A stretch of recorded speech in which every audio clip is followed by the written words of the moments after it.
They almost initially, he just kept moving those feet to push the pile just ever so slightly across the line to gain. Ben Arbuckle's the offensive coordinator. Just 30 years old, like Mateer. He came over from Washington State.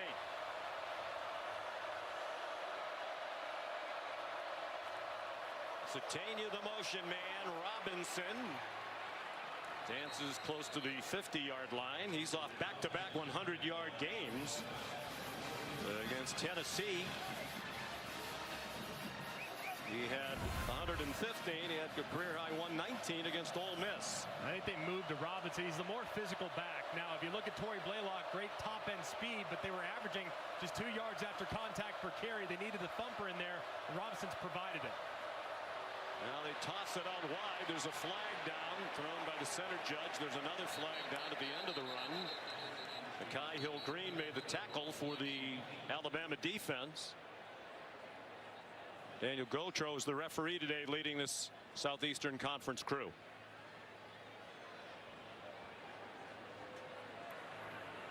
Personal foul, blindside block, offense number 18. 15-yard penalty from the previous spot, remains second down. Caden Helms, one of their tight ends. Brent Venables doesn't like it. And you'll see Renaud right here is working upfield. It's the pin and pull technique. The tight end comes down and gets a big old hit on Renaud, and that's what results in the flag. Matt Austin again nodding his head from his palatial home in Kentucky in agreement with the call. So the ball back at the 34-yard line. Mateer out of the shotgun. They spread the field with 5 receivers, 3 to his right. Just a 3-man rush for Alabama. Mateer's going to keep it. And he's down with a minimal gain. Picked up a yard. It was Mekhi Hill-Green again, who's really come on in the last few weeks as a playmaker for Alabama. And Kane Wommack said a big key in this game for his defense is to plaster in coverage. John Mateer is one of the best in the country when it comes to creating big plays off scramble drill. That time he scrambles. Alabama was disciplined in coverage, and they rallied to the football.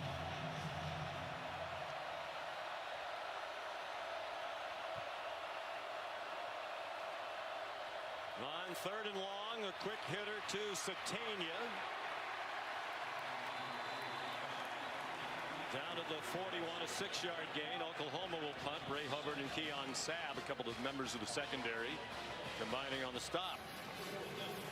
Kane Wommack motivated his defense in part by saying it's the Oklahoma defense that's getting all the attention leading up to this, but he reminded his bunch that in conference play, Alabama is #1 in the SEC in scoring defense. They've given up only 18 points per game in league play. Also been outstanding when it comes to takeaways and making big plays throughout the game. Grayson Miller, the punter. Fair catch made by Cole Adams just beyond the 20-yard line. 38-yard punt. SEC on ABC College Football is presented by Burger King. You rule. And in part by Peloton.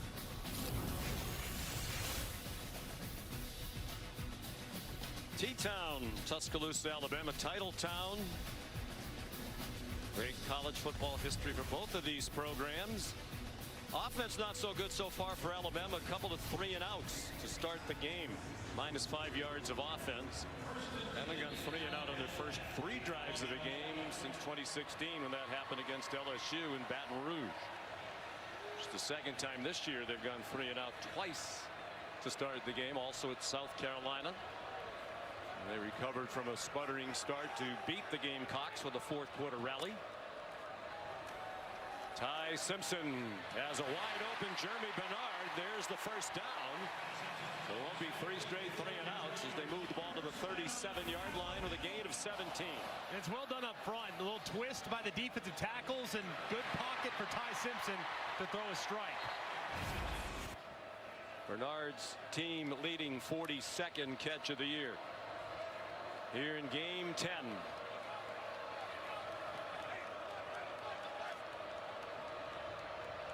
Daniel Hill, the running back now. He goes out in the pass pattern and has a catch. Tough to tackle at 244 pounds. They finally got him down at the 45-yard line. Kendall Daniels and Michael Boganowski.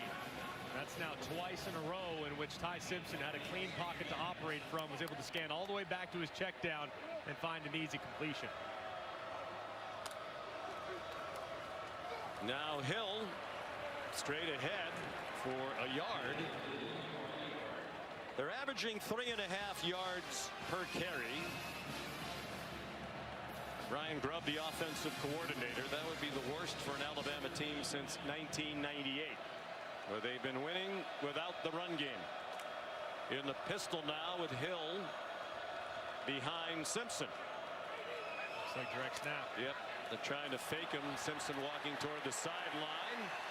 Hill picks up the first down with the direct snap. I think that's the next step for this Alabama offense. They're probably not going to be a group that runs for 150, 200, but the backs now have to get very comfortable picking up what you call dirty runs. It's not going to be well blocked all the time. You get to run through the opponents from time to time as well, and the big 240-pound Hill powers his way for a first down. He's getting more time at running back. Hill, 7 carries in their last game against LSU. Here last Saturday night, that was a season high. Simpson stepped into the pocket. Bernard again. First down, Alabama, 37-yard line of Oklahoma. Cortland Guillory and Michael Boganowski there. 15 more for Simpson and Bernard. And a big part of this offense today will be pure progressions from Ty Simpson. You see his eyes scanning from one side of the field to the other, working against this zone defense. Ryan Grubb told him, don't hang on to the ball too long. And Ty Simpson says he's aware that when you play Oklahoma, you can overthink it, anticipating all the looks that you're going to get. Daniel Hill, good footwork there. They've been waiting for some backs to make somebody miss. He did on his way to a 7-yard pickup. That was well blocked up front by Alabama. They pulled a couple of their offensive linemen and kicked out the end of the line of scrimmage, and Hill rolled right inside for a positive first down run.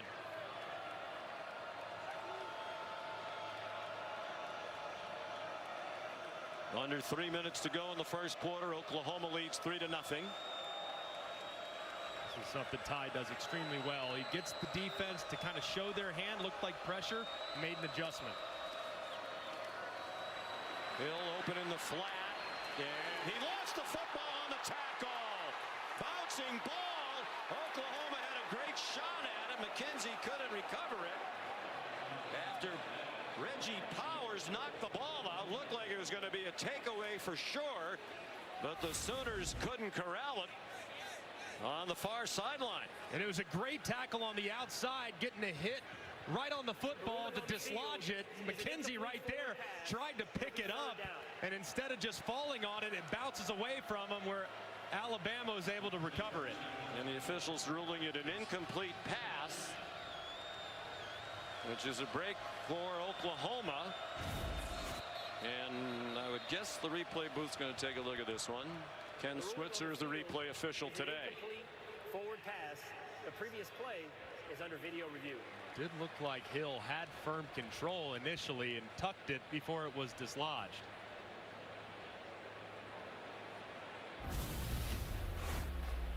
And here he is. Grabs it there, pulls it in. Does he have it long enough before that ball comes? While we were away, this play was ruled a catch and a fumble, and then a recovery by Alabama inbounds by Lottie Brooks, which is a key part of it. Matt Austin, what do you think? Yeah, Sean, this play could have gone either way. I do think the receiver got both hands on it, got firm control, turned his body upfield. Defender made a great play by making the tackle. Ball went forward. Alabama fumbled and recovered inbounds. So yeah, that was close right. too. Because if it were, there's an interception on the first play thereafter. Eli Bowen down the sideline. He may go. Ty Simpson back there. Can't tackle him. Touchdown, Eli Bowen. 87 yards.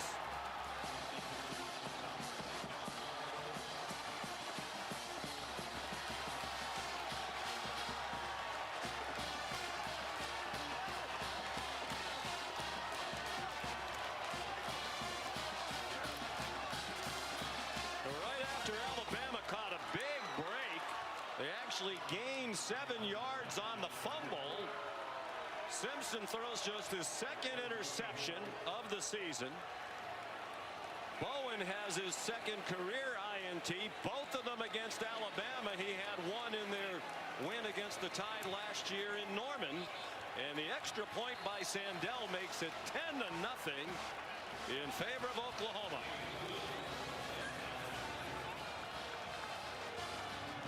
And the mistake happens up front, the right side of the offensive line. You're going to see them block out.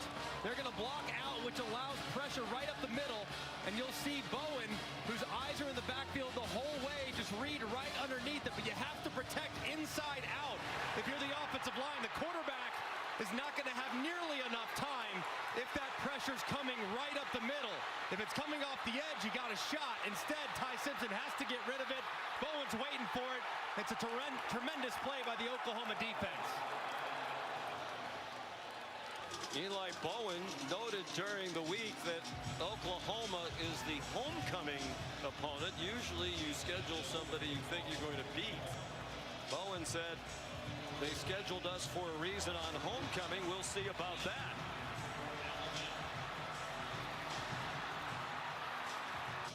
All of a sudden, the takeaways coming for the Sooners defense. They had 3 in their last game 2 weeks ago against Tennessee. And they returned those 3 for a total of 145 yards and the touchdown by our Mason Thomas on the fumble return. Now a defensive score again. Here's Lottie Brooks bringing back the Sandell kickoff. He went speeding along to the 28-yard line. They have just 8 takeaways all season, but 4 of them have come in the last 2 games. The 3 at Tennessee, the pick by Bowen, brought all the way back by the sophomore from Corinth, Texas. You just knew with Brent Venables, too. It was only a matter of time before they started turning people over. They were in the right spot, but the ball just wasn't bouncing their way. In these last couple weeks, they're making all the plays. Alabama came in best in the SEC in turnover margin at +10, 4th best in the country. Tight end screen to Josh Cuevas, and he's to the 31 with a gain of 4, taken down by Kip Lewis. Such an aggressive defense, and as soon as they start to taste the blood just a little bit in the water, the pressure seemingly ramps up a little bit more. So Bama, the counter, tries to go with the screen to slow that rush down. Some late substitutions by Alabama. This gives Oklahoma a chance to substitute, and they're being told to take their time substituting, hoping if they milk enough clock, Alabama's going to have to use a timeout. Fans booing. Simpson, aware of the play clock, needs to snap it.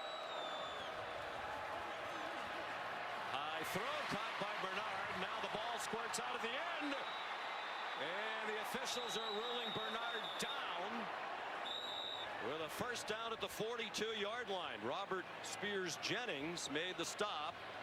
An 11-yard gain and very nearly another turnover by the Crimson Tide. Bernard secures it there, goes down. Where's the ball? Yes. Backside is down before that ball comes out. You had possession down on the ground, and then it comes out. So 3 quick catches here in the first quarter for Bernard. We're down to 35 seconds to go in this opening quarter. Pistol with Jam Miller back at running back.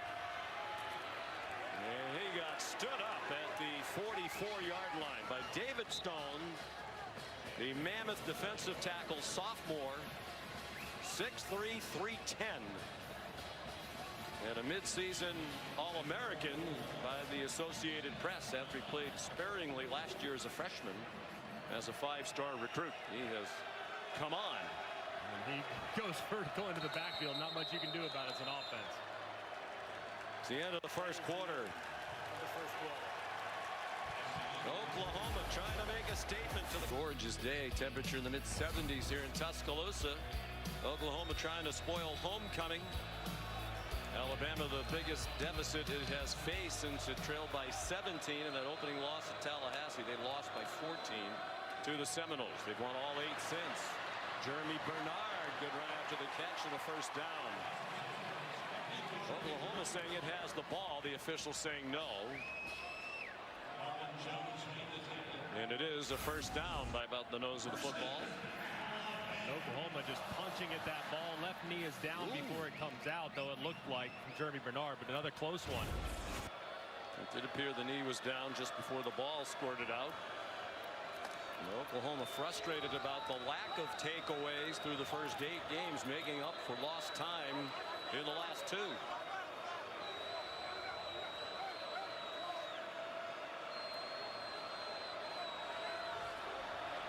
Play clock down to 1.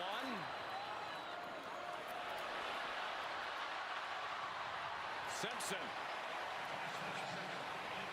marked out right at the line to gain at the 38-yard line. Gonna mark him just short, a pickup of 9. And a great read too. Marvin Jones chases the back inside, and Ty Simpson, he'll do this once, maybe twice a game, just to keep that backside honest. He's not going to kill you with his legs, but he will pick up yardage if you give it to him. He's a good athlete. We've mentioned several times this year, listed as a dual threat quarterback when he came out of Westview High School in Martin, Tennessee. The northwest corner of the state. Small town, about 11,000. Simpson back shoulder throw, a little bit too far in back of Bernard. They try to throw it downfield on second and less than a yard. You do put a little pressure on your running game now when you can't run it on third down and a yard. For sure, but I think they treated that like 1st and 10 because it's probably 4-down territory for Alabama. Daniel Hill, the running back. And a first down. Kobe McKenzie got penetration but missed Hill. It's a 3-yard gain. McKenzie back at linebacker if he missed the game against Tennessee with a groin injury. His teammate Owen Heineke calls him the field general of that Oklahoma defense. And I think this linebacker contingent is as good as I've seen this year between Kip Lewis, Kobe McKenzie, Kendall Daniels at the cheetah spot, and Heineke and Omasigo back there as well. It's an excellent defense. It's thought if they have a weakness, it's in the back end. But they're so good in the front 7, they cover up for a lot of mistakes. Simpson stumbled away from center, still has an open receiver. Caleb Edwards, the true freshman tight end, pulled out of bounds at the 11-yard line.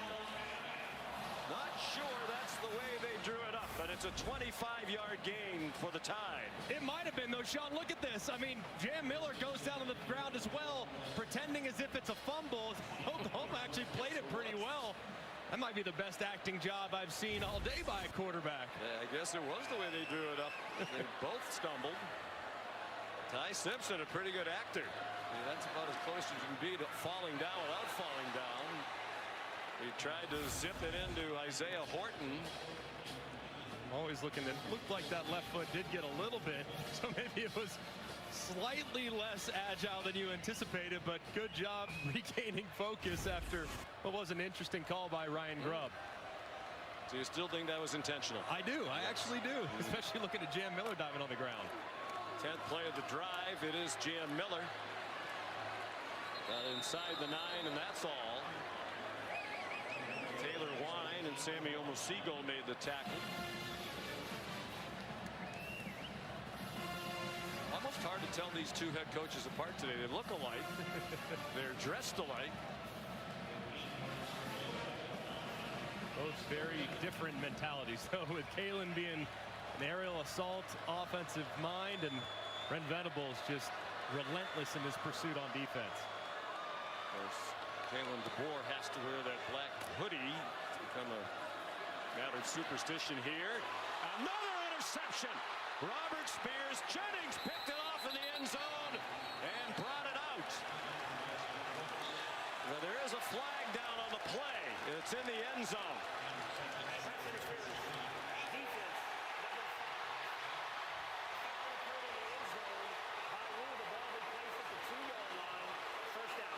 An enormous call against Kendall Daniels, negating the pick by Spears Jennings, who had one in their last game against Tennessee. And what's crazy is it was really unnecessary. You'll see him engaged right here, but it doesn't matter because over the top, Spears Jennings going to intercept this pass anyways. That ball's thrown way inside. It's a bad decision, but either way, big bailout there for the Crimson Tide.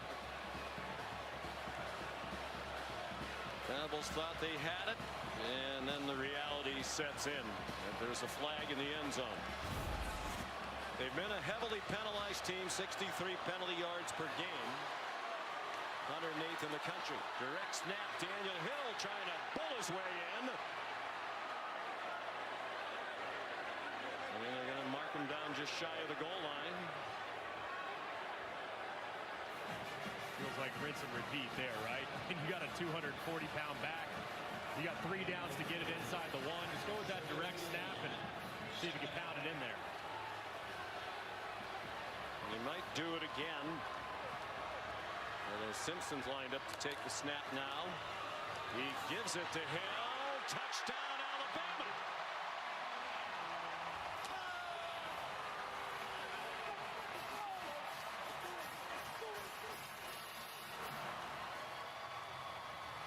Third rushing touchdown of the season, 4th overall for the sophomore from Meridian, Mississippi. Capping a 12-play drive, they went 72 yards, had it for nearly 6.5 minutes.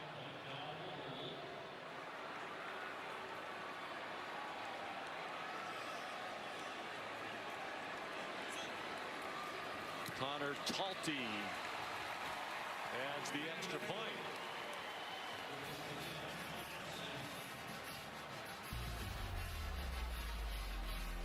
They run the ball into the end zone to the delight of Ryan Grubb.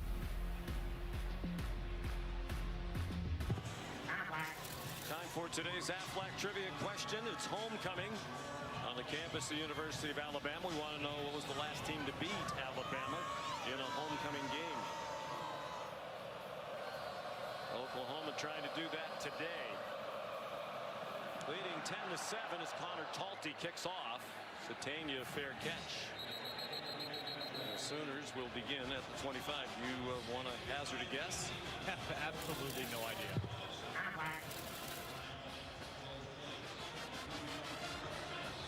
I'm going to say it was like 2003, though. That's my guess. I'm going to say 2002 or 2003, the year. Oh. 2001 to LSU. They've won 22 straight homecoming games since. They didn't have a homecoming game in 2020 because of COVID restrictions. Makes sense. Who was on the other sideline? Looked like Coach Saban probably there for LSU. There's Saban operating officially today. The coach back here at Saban Field from game day in Pittsburgh this morning. Almost an interception by Justin Jefferson. So turnovers and near turnovers and negated turnovers. And it's 10-7 OU. And he does a great job watching the eyes of John Mateer, who's trying to throw one out to the right on an in-breaking route. Just can't quite secure it, but a great effort.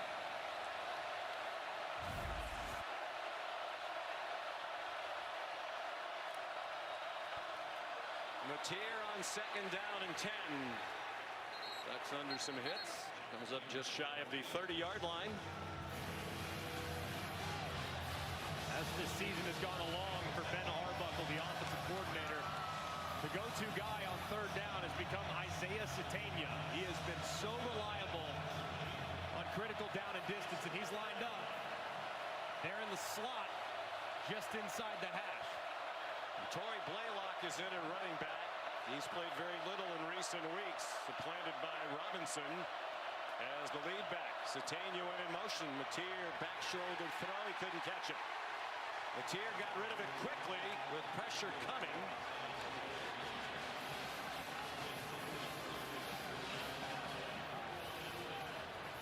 The throw that's off the mark from John Matier. Sategna's working on a little vapor trail hitch. He thinks he's going to sit it down a little sooner, but Sategna does the right job getting a yard past the sticks, and it results in the incompletion. Aaron pass leads to a punt by Grayson Miller. Transfer from Division II Central Oklahoma. Both punters today are D2 transfers. That's a good one, driving Ryan Williams back to the 17-yard line. Adams trying to block for him. Now the ball's out at the end of the return at the 30. No whistles yet. Sooner sideline convinced they have the ball, and they do. Jaden Hardy knocked it out. Sammy Omosigo recovered the fumble.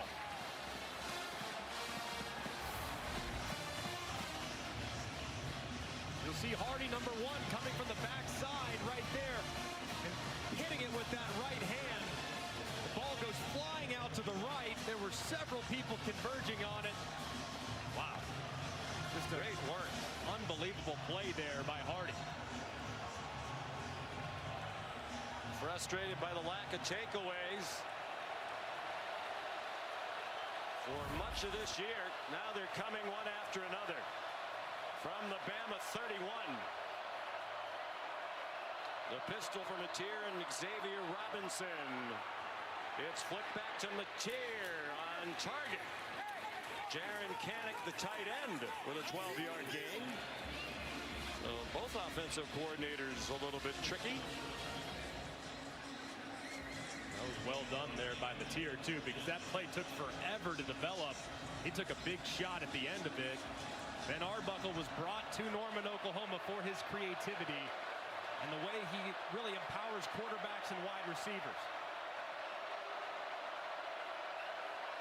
12-yard gain. Matier through a hole inside the 5. Touchdown!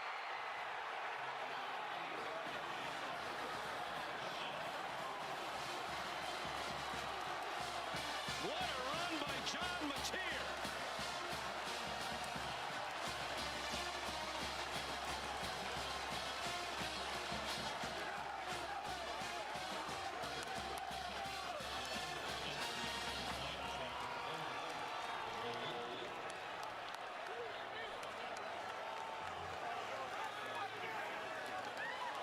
Tate Sandell for the extra point.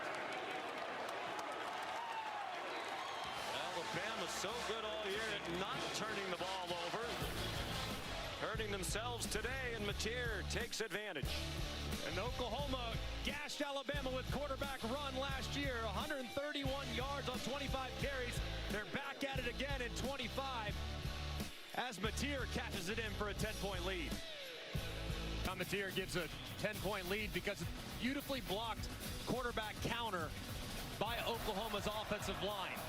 Really well done by the left guard, Pierre Louis, kicking it out. Jared Kanak, he gets a wrap on the linebacker.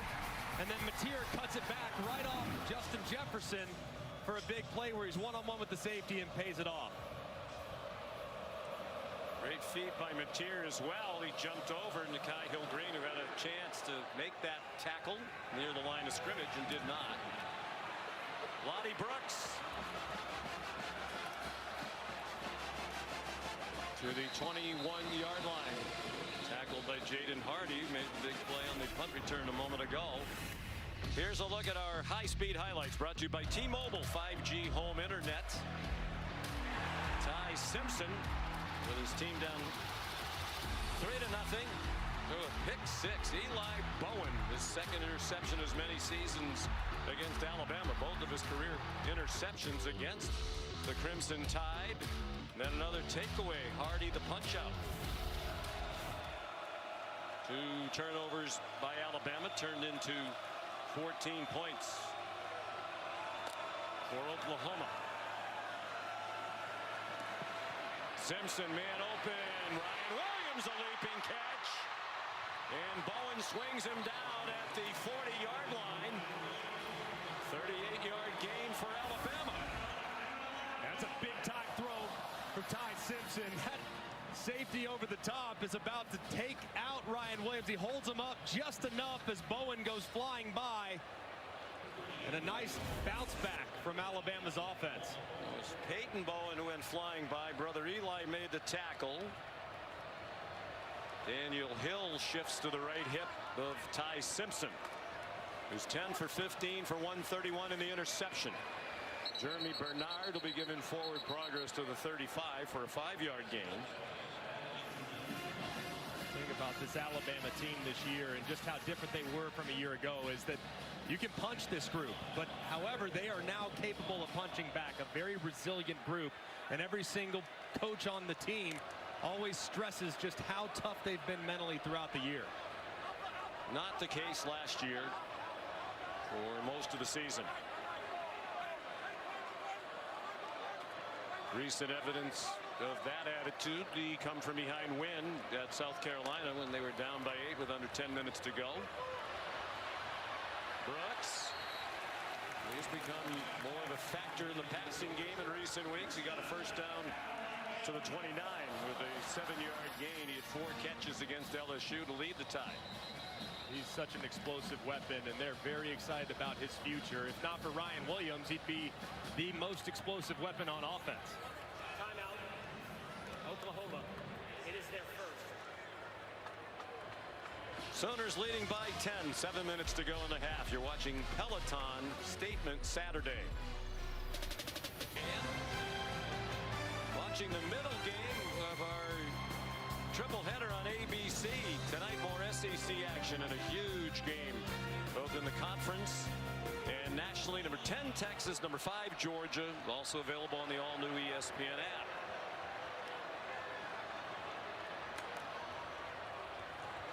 On 1st and 10, Ty Simpson evades the rush. High throw. Bernard was wide open at the 15, and Simpson missed him by a mile. He was off target on some downfield throws last week and described it as brutal. And you usually look at the guy's feet, see whether or not the ball sailed on him, but the feet look pretty good right there. The ball just comes out a bit high, and you see the over-exaggerated follow-through. Tried to get that nose down. Instead, he throws a sail ball. Well, last week he was just 2 for 6 on passes of 20 yards or more downfield. Daniel Hill from Power Football to the 25-yard line, stopped by Michael Boganowski, a 4-yard gain. Brent Venables right here, knowing that Alabama hasn't necessarily been automatic with their field goal operation. This might be a spot where you would bring some pressure, because a sack or pressure on Ty Simpson could potentially knock them out of field goal range. 2 out of 4 on 3rd down so far for Bama. Oklahoma, one of the best 3rd down defenses in the country, 30.4%, 8th best nationally. Cuevas is wide open, and he walks in for a touchdown untouched.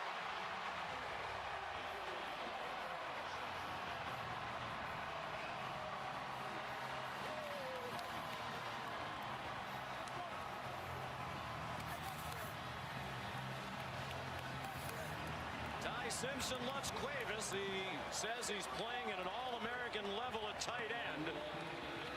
That's his 4th touchdown of the year. Started his college career at Cal Poly, then on to Washington, and now here at Alabama.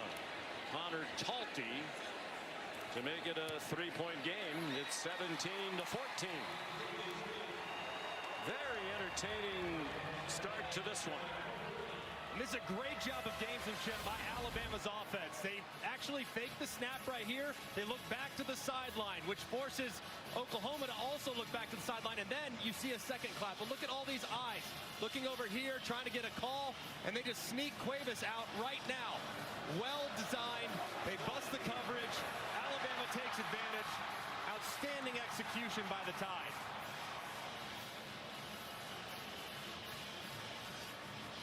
Very tricky today, Ryan Grubb and this Alabama offensive coaching staff.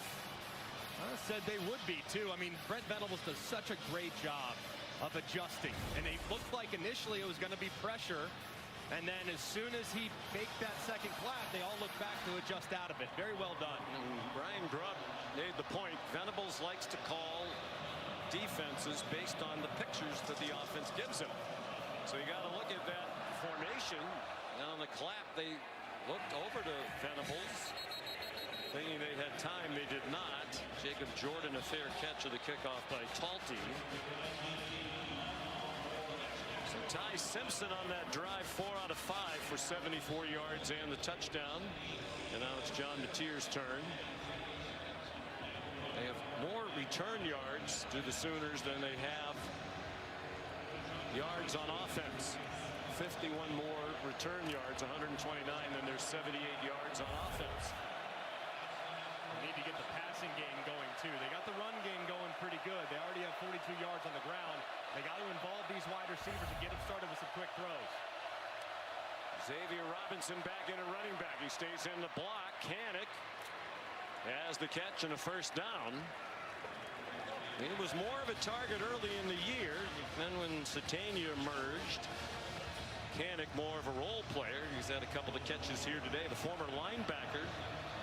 He told Brent Venables, I think I'd be more of a factor on our team if you'd let me play tight end. Venables said, we'll try it. That was in the spring. It's worked very well. He's going to stay on offense. Plenty of time for Mateer. The check down to Xavier Robinson, fighting for the first down marker. Didn't quite get there. Tackled by Bray Hubbard, an outstanding safety, one of the best in the country. He does a great job there in the back end, and he'll have to be all over the field against this offense that forces you to cover all the way wide and all the way deep. But I like these first couple plays from Ben Arbuckle. You got the run game going. Now get that passing attack started. Get these weapons involved.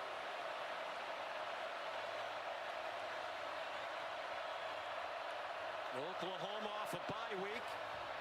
Robinson bangs off a couple of hits and has a first down across midfield. Ben Arbuckle took advantage of that bye week to celebrate his wife Lauren's birthday by throwing hibachi night, which I guess has become a thing. I thought he said bocce night when we talked to him. He seemed a little young to be a bocce player.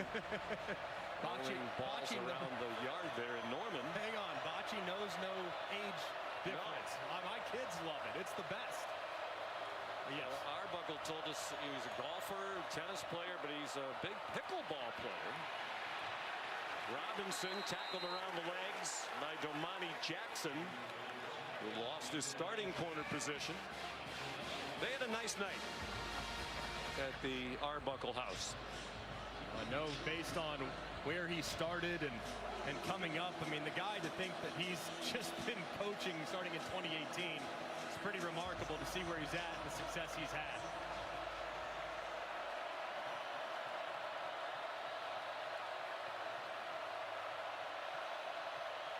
Second and 9, under 4 minutes to go in the half. Satania ran into Red Morgan and Keon Sabb.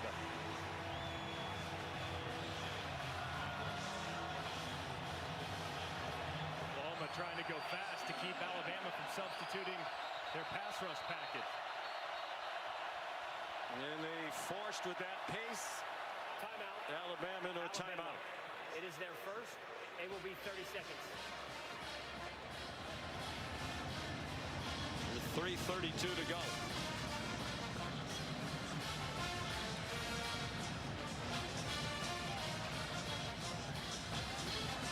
Sean McDonough, Greg McElroy, big game for each team. Oklahoma, number 11 in the CFP. When you factor in the automatic bids, that they would be the first team out of the college football playoff right now. A big chance to enhance their resume with this opportunity today and the remaining schedule. I think they're a really good football team, particularly when Mateer's healthy. Yeah, and I think if you look at some of the performances where he wasn't at his best, you saw the offense really suffer. But this is why this guy was one of the top recruits in the portal this past year, is his legs and his willingness to test defenders downfield.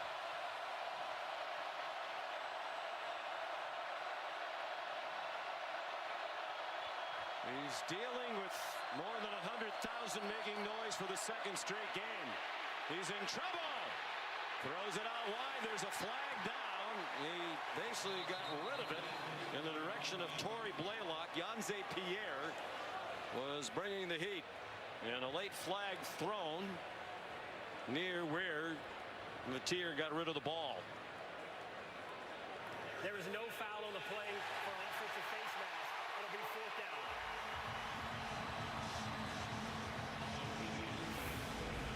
Looked like as Yonsei Pierre was going after Matier, he does touch the face mask, but did he grab it? Didn't look like he did. So that was good communication there by the officials to pick up the flag and not make the call. Let's bring in Matt Austin. Matt, you fine with the way that call was adjudicated?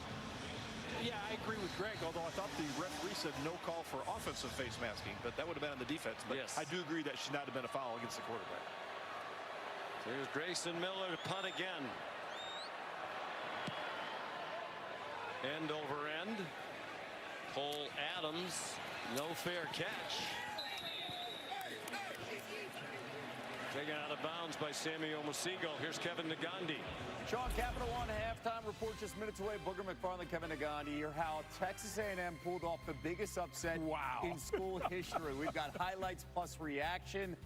How about a developing story here? Because we've got a linebacker playing the Wildcat, and that is Jacob Rodriguez, Boog. Some people say he should be up for the Heisman. I don't know about that, but Kev, I would have dreamed to play the Wildcat. First career offensive touchdown, Texas Tech rolling. Back to you. That's a couple of weeks he's given the Heisman pose. Alabama started the day tied with Texas A&M atop the SEC standings, both undefeated in conference play. J.M. Miller chopped down in the open field by Reggie Powell. Texas A&M was down 30-3 at halftime at home today to South Carolina as a 19.5-point favorite over the Gamecocks. Rallied to win 31-30. So they're 7-0 in conference play. Alabama trying to join them there, trying to mount their own comeback. They trailed by 10 here today.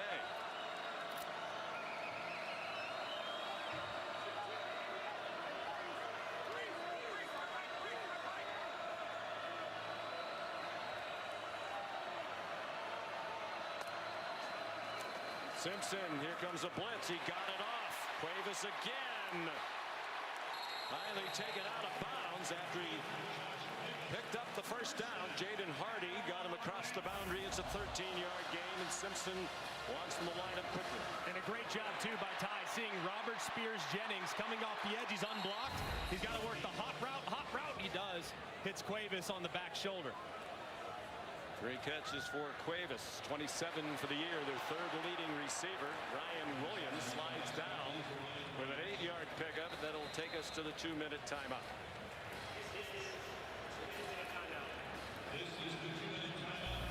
Oklahoma leads 17-14. You're watching the SEC on ABC, presented by Burger King.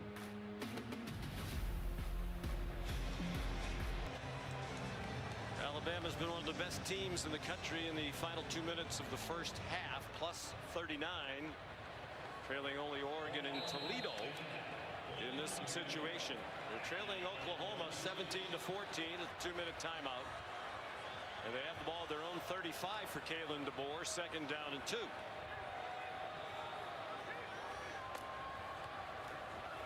Play action pass, Ty Simpson. Cuevas again. Dragging tacklers with him close to midfield to give him the 49. 14 more. Simpson to Cuevas. Two-minute operation is so clean. The offensive line does a great job of protecting, and Ty very decisive against zone defense. 4 catches for Cuevas for the second game in a row. Simpson for Hill. Caught it at the Oklahoma 49 for a 2-yard gain. Owen Heineke there. Announcer Jinx right there, too. Set a clean pocket, and sure enough, a defensive end loops right around and forces the early throw.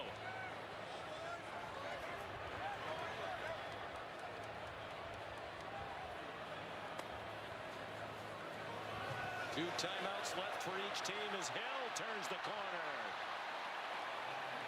There's a flag down. He got a first down at the play stands to the 37-yard line. Holding offense number 5. 10-yard penalty from the previous spot. Remains second down. Jeremy Bernard wiped out a 12-yard gain. He's trying to secure the edge on the perimeter run, and as you see, he's going to be engaged. And watch as he gets Kip Lewis initially. It's right here where he grabs the jersey and slows down Lewis. You really see it from the other side. The first Alabama penalty. Hill run after the catch to the 43-yard line, taken down by Eli Bowen. 16-yard gain. John Mateer and the Sooner offense will get the ball to start the second half. Simpson and Bama trying to tie it or take the lead. They're close to field goal range. Here's a blitz up the middle. Simpson trying to run away. Got it to Cuevas for a first down to the 39. Kip Lewis brought the blitz. The career long for Connor Talty is 48 yards. This would be about 57 from where they are right now. Now with the coach-to-player communication, you would anticipate Ryan Grubb reminding his quarterback, hey, need about 9 yards here to get us in field goal range. That's what he's telling them. So it's very important for Ty to get the ball out quickly and not take any negative plays. He's thrown for 225 here in the first half. 5 catches for Cuevas. And that ball is dropped by Jam Miller.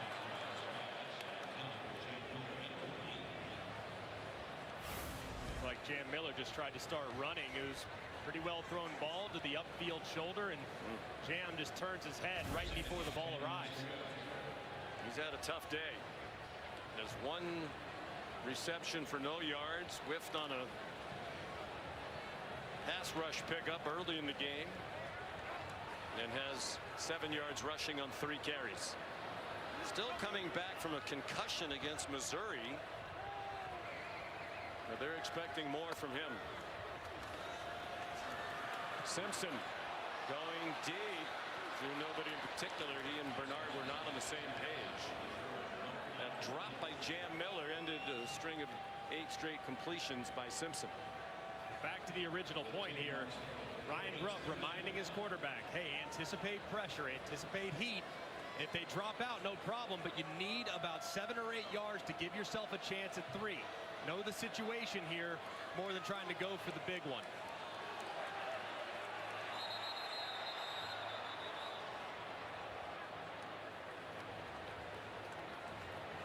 Timeout. Oklahoma. It is their second. It will be 30 seconds.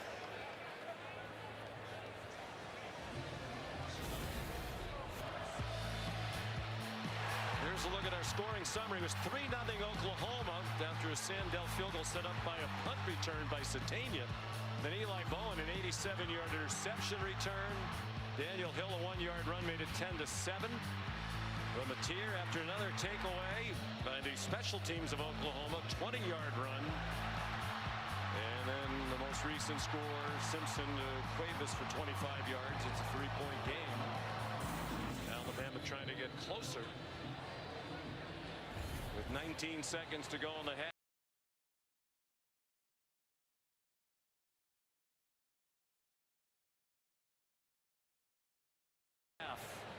Two takeaways, touchdowns after each. Mateer 30 yards rushing in that touchdown after he rushed for a career high 80 on 16 carries in their last game at Tennessee. He told us they don't really go into a game with a number of rushes for the quarterback in mind. They just see how the game goes. The situations dictate. 3rd down and 10, probably not in field goal range for Talty. Simpson has Bernard open. Is he in bounds? Officials conferring. And the line judge is saying he was bobbling it and rules it incomplete. Is an incomplete pass. After talking to the field judge.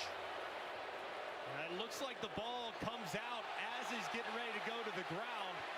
Had it secured there, but since he was going to the ground initially, you have to survive the contact on the ground. He has it there, but does he finish the actual catch itself?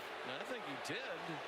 You know, it's interesting because it was the line judge Chuck Rice who was gesturing that he was bobbling it, but you would think the back of Bernard would have blocked the line judge's view of that. Let's bring in Matt Austin. Yeah, I think that's a good incomplete pass call. You can see the ball bounce away, and you're exactly right. He was going to the ground. He needed to survive it. He didn't. Ball bounced away. It's incomplete. Really well thrown ball by Ty Simpson, and one that you would think that All-American candidate at wide receiver would be able to reel in. That's a tough drop there from Dermot Bernard. So, Matt, for those who want to understand the rule, you know, if that's a catch in the field of play, he's down by contact, right? Because he's hit the ground and then the ball comes out.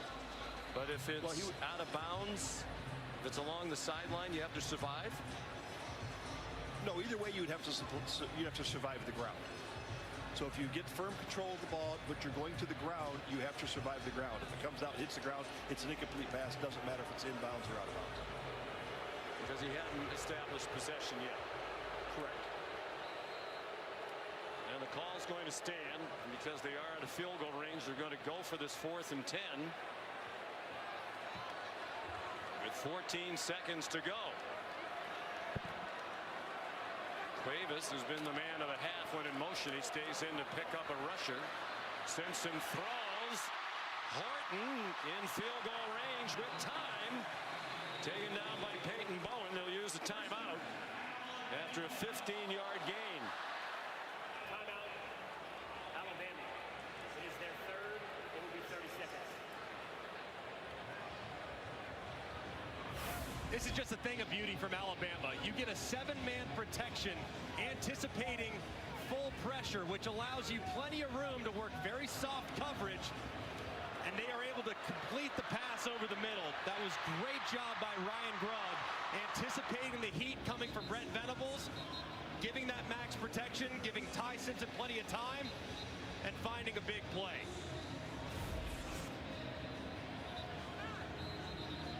Ryan Grubb's quarterback's thrown for 240 yards here in the half on 30 attempts. 21 for 30 for Simpson. 11 of those attempts on this drive, 8 of them completions. Now the offense is still on the field. Got to be super smart here too. Without a timeout, you want to take one shot to the end zone. You probably have enough time, but the ball's got to come out immediately, or you can take a quick throw, make the field goal about 5 yards easier. I'm surprised. When they're in field goal range, it would have been a 40-yard field goal. That just seems like a very risky thing to gain a few yards. But Talty's had an up and down season. It's an 8-yard gain. So this is going to be a 36-yard field goal. When we talked to Kalen DeBoer yesterday, he said he's pleased with Talty. When he's missed one, he typically bounces back. And he said in the LSU game there was a problem with the snap. Sometimes the laces weren't perfect, but you have to power through that if you're the kicker. Oklahoma. It is their third. It will be 30 Each team has used all of its timeouts. It'll be important here, though, to watch the operation. And that snap against LSU was a little behind the holder in Dowd, like you referenced. So make sure that snap is perfect, because if it's perfect, that means the laces will match. And it'll make it much easier on the field goal kicker, Talty.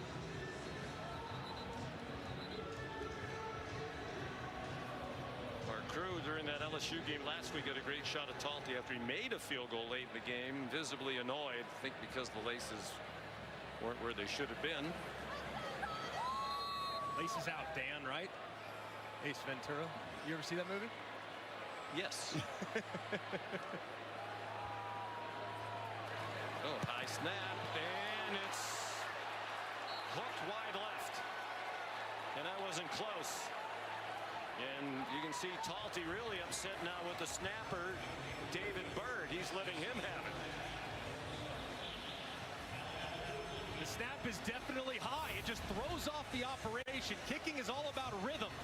And you can see this, the high snap, it's corralled by Dowd, but it just hesitates Talty just enough to throw off his confidence when making the strike. You got to push through it if you're the kicker, but either way, the snap certainly impacted Talty's approach. It looked like Taylor Wine might have gotten a piece of that. Here's Molly. Coach, thank you for your time. I know you were really frustrated at the end of the half. Why? We're just a little leaky in our coverage there. You know, we got to tighten things up. We had an adjustment issue on 2 plays prior to that, so we got to clean that up. I thought that, again, fortunately, they missed the field goal there. It has been a little inconsistent, from the 30-yard line out. All right, thank you, Coach. All right, appreciate it. Oklahoma at number 4, Alabama. The Sooners have not trailed in this one. They have a 3-point lead at the half, and they'll get the ball to begin the second half. Their offense wasn't on the field for very long. John Mateer scored a touchdown, set up by one of the 2 takeaways by Brent Venables' team. One of them by the defense, Eli Bowen, a pick 6. The other one on special teams. Ty Simpson threw for 246 in the half, most in any half for an Alabama quarterback since Bryce Young went for 264 in the first half of the Iron Bowl against Auburn in 2022. Connor Talty kicks off after he missed the field goal. It was deflected by Taylor Wine at the end of the half. Would have tied it. A number of Alabama miscues in that half. Yeah, it started with a turnover early, forced by the pressure of Oklahoma. Bowen grabs it, takes it all the way back for a pick 6. It's a rare mistake by Ty Simpson. And then Ryan Williams gets the ball punched out on a punt return. That would set up another score. And then a high snap leads to a pulled kick that would have tied the game right before the half. So a number of mistakes from the Tide have them in a hole.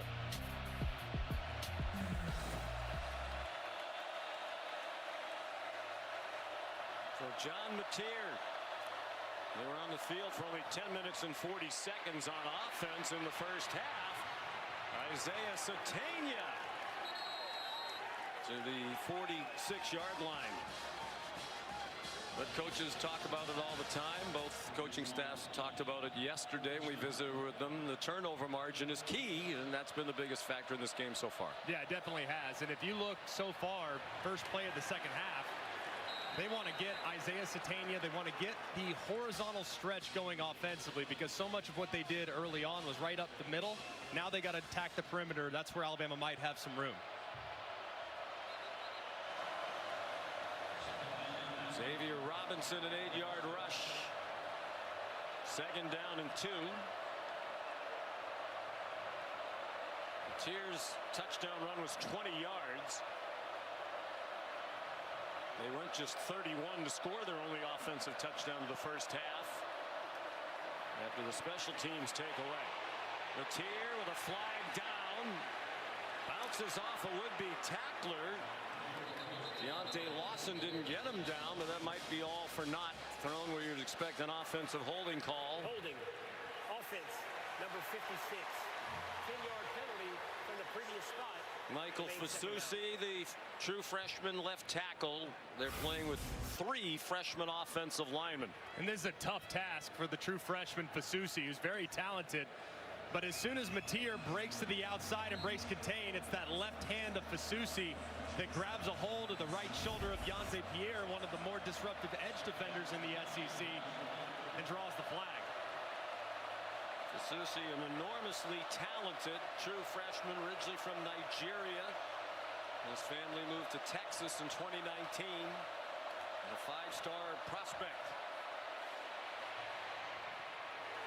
Mateer dumped it off, and Xavier Robinson was chopped down by Red Morgan for no gain. Here's Molly McGrath. Well, Sean, Alabama head coach Kalen DeBoer's message in the locker room was all about those mistakes in the first half. He said 14 points off of 2 turnovers is unacceptable, and our field position is going to be crucial in this second half. He said the one positive, our defense should be fresh, and he expects them to set the tone here. Alabama have turned it over only 6 times all season through the first 9 games. Lost 2 in the first half. Mateer under pressure. Got it away for a first down. What a play by Mateer to evade the rush and get it to Isaiah Sategna for 23 yards to the 36-yard line. And it's a great job by Mateer. You're going to see the pressure by Collins come to the right-hand side. So strong. Somehow gets rid of it downfield. Sategna, the ball's out, and it's out of bounds.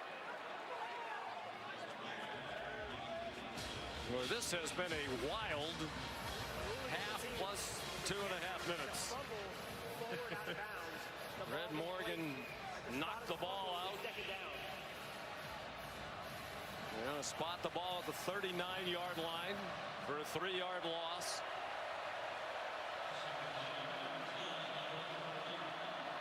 This is just about field goal range for Tate Sandell. Mateer has Blaylock in the flat, getting pursued by Keon Sabb. He didn't get rid of the ball, and Sabb yanked him down.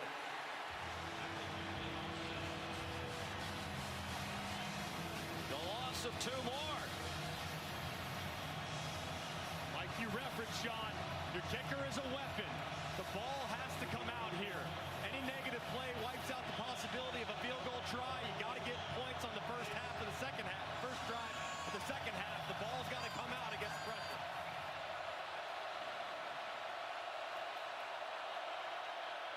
That goes in the books as the first Alabama sack. Mateer short set. And the play goes to the 34 to Jermichael Carter. The transfer from McNeese State, 7 yards. And it does get them back into definite field goal try range for Tate Sandell. He's made all 6 from 50 plus this season. This would be 52. He made 2 55-yarders in their last game at Tennessee and a 51-yard boot. My goodness, he has a lot of leg. And that one's good. 7 for 7 from 50 plus.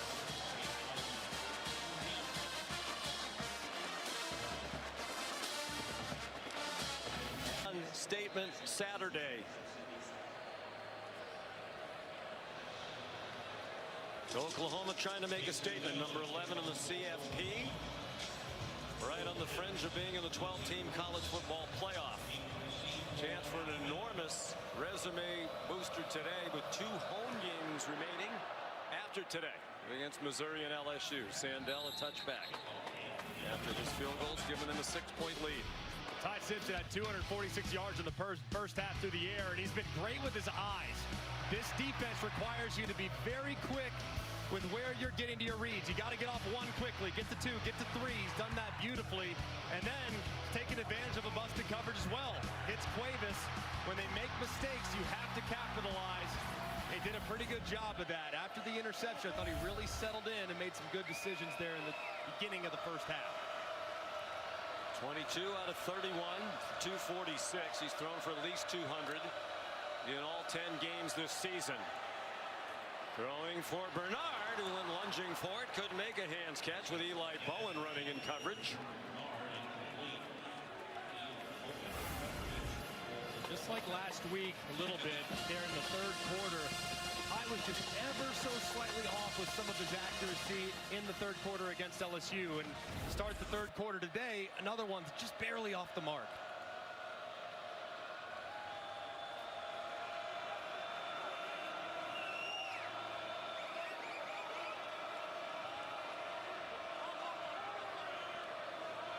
Daniel Hill, the running back. They give it to him. He bounces outside. Daniel Hill across midfield. They're going to mark him out at the 47-yard line of Oklahoma for a 28-yard run.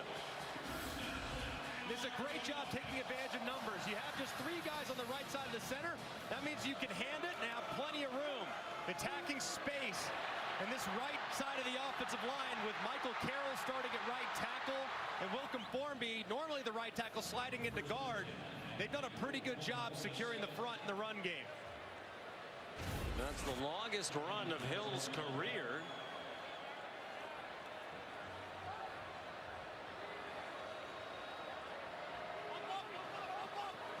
Cuevas went in motion.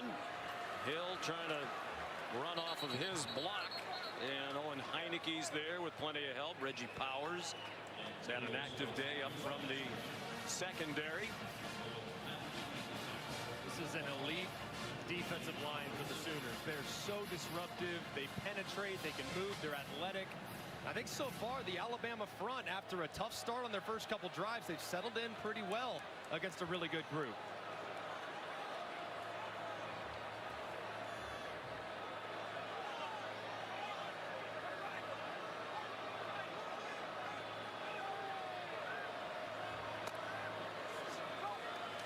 Simpson to Cuevas, up and over after the catch, down the sideline, and then a big collision with Robert Spears Jennings. Cuevas with 19 yards on that play. And he's got to be the unsung hero of this passing attack. Does a great job going over the top, staying in bounds, and finishing the run. 6 catches. The 5 he had in the first half were already a career high at the FBS level. He had more, 10 in a game, when he played for Cal Poly. Simpson well protected, lobbing it up for Horton. First and goal, Alabama. Beautifully thrown ball. Horton ran under it for a 25-yard play. Simpson gets them to the line quickly. They mark it at the 2. Miller, the running back. Fighting for the goal line, didn't get there.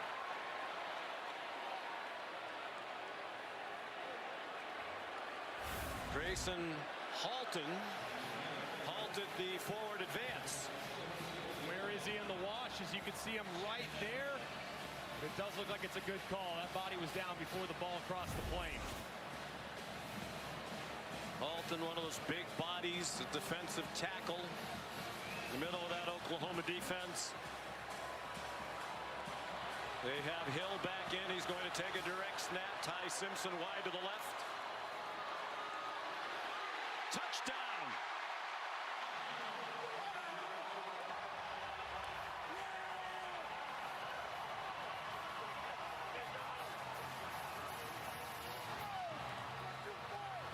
Second of the day for Daniel Hill. And now they're an extra point away from their first lead of the game.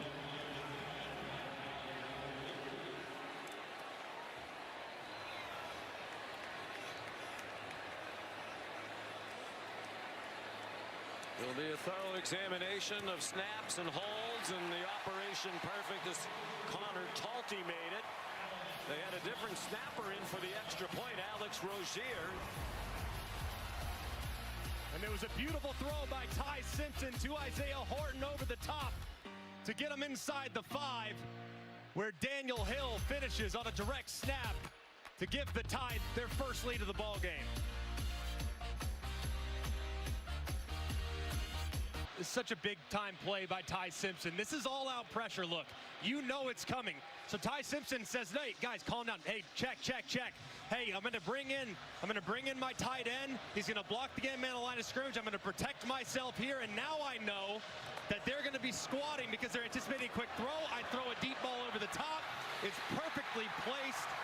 And the AT&T Connected Cam shows you just the incredible next-level knowledge of Ty Simpson making that adjustment." Alabama leads for the first time today. Midway through the third quarter, Jacob Jordan, a fair catch of the Connor Talty kickoff. And it goes back to what you said earlier, Greg, what Kalen DeBoer talked about yesterday. Last year, didn't have a lot of faith in their ability to rally when things weren't going well. This year, they expect to respond, and they have again today. This was going to be a game of adjustments, too. Oklahoma coming off the bye week. You knew they were going to have a couple wrinkles. It's a really well-coached football team on both sides. They were going to have some change of pace elements to their game plan. I think both sides have adjusted beautifully.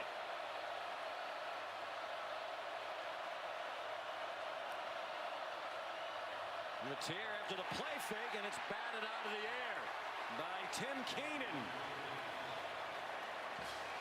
One of their team captains, one of the four.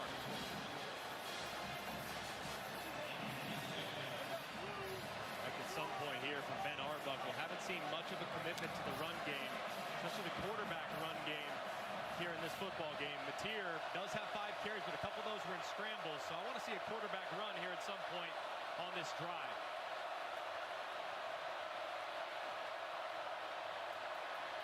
Matier slings it, caught! First down and much more. Jermichael Carter out to the 47-yard line. He had only 1 catch all season before he had 2 against Tennessee, and he's had 2 more today. They go quickly. Matier, nice throw, and another good catch by Carter. Junior from Kentwood, Louisiana, small town of 2,200. Better known for being the hometown of Britney Spears. Made famous by Mike Patrick and Todd Blackledge many years ago. ESPN broadcast. In this booth, believe it or not. It was right before the overtime game against Georgia in 2007. What's Britney doing?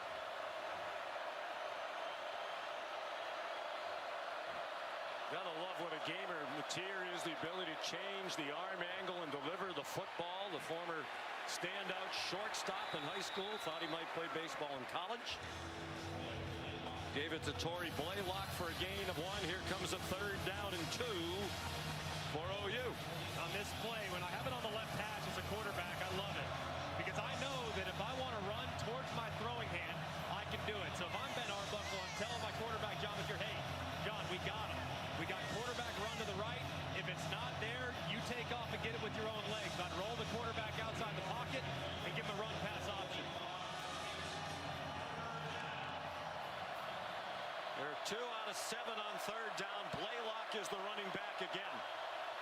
There's a flag down. Blaylock's in trouble and down for a loss. Back of the 49. Yanze Pierre there. There is a flag thrown on the snap. Illegal formation. Offense. More than 4 players in the backfield. The penalty is declined. It'll be 4th down.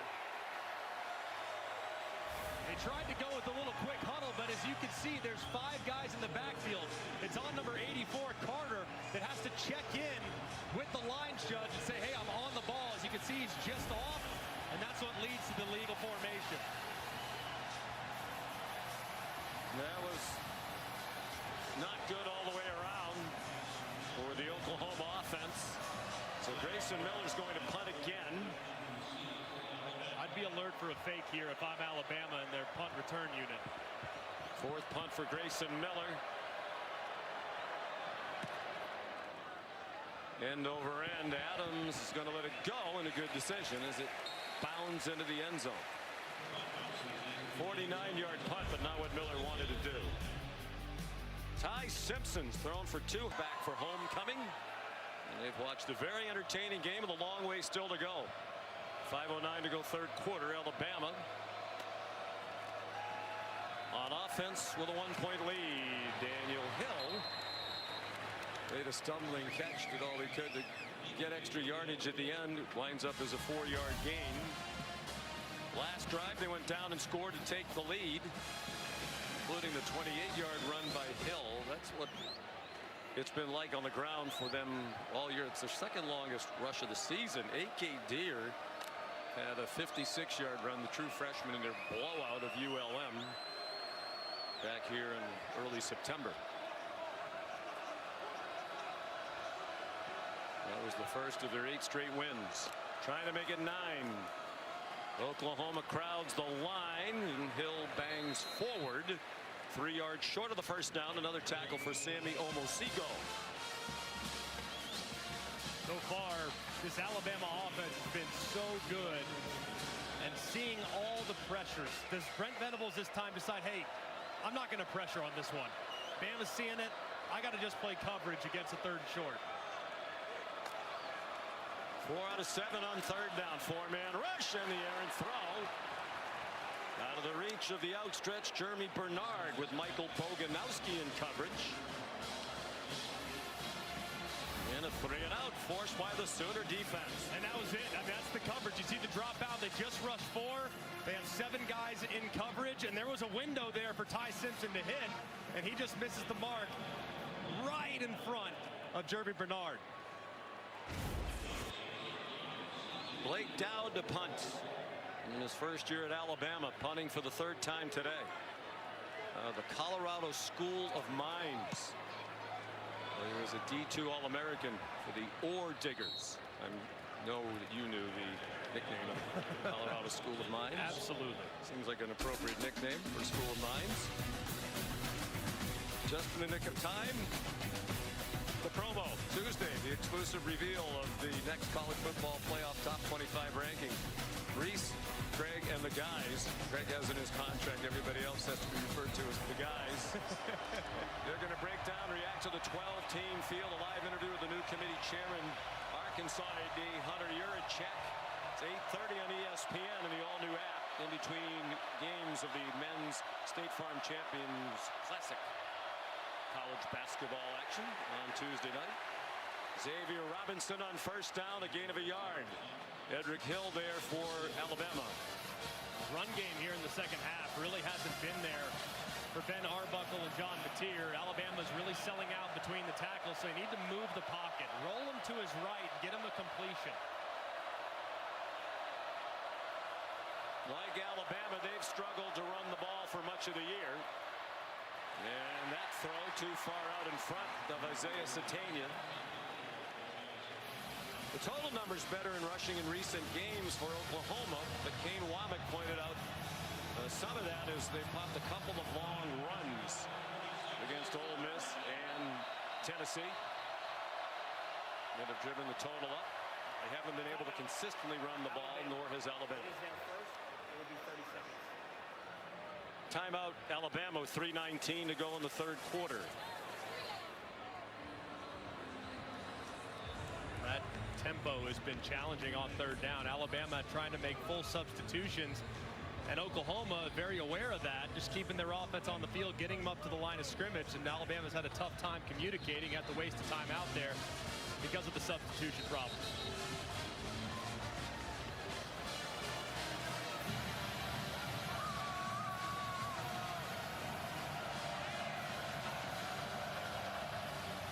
Texas A&M 7-0 after they came from 30-3 down to beat South Carolina today. Alabama trying to join them. Each team has one conference game left after today. Oklahoma has a very slim chance to make the SEC title game. They need to win out and get a lot of help. They're focused on trying to make the college football playoff. Mateer zings one. There's a flag down as the pass is incomplete in the direction of Jermichael Carter. Dejon Lee in coverage.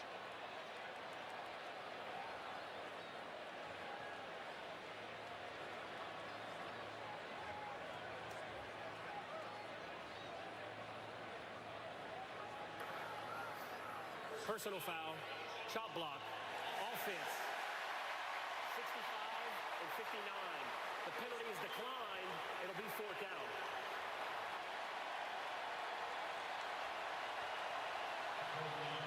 So each defense with a quick 3-and-out. Bray Hubbard encouraging the crowd. He got some work on his right shoulder on the sideline not long ago, but he has remained in the game for Alabama.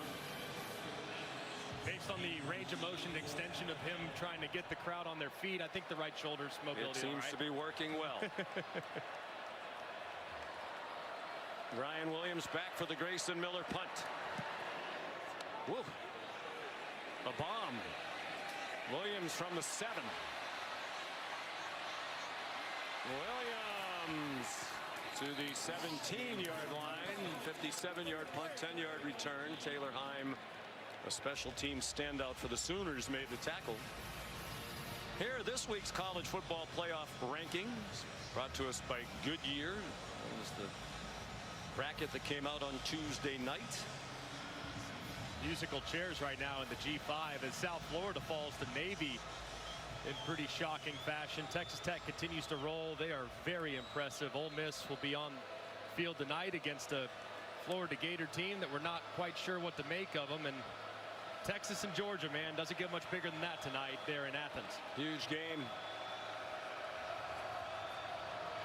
Both in the SEC and with CFP implications. Texas probably cannot afford another loss.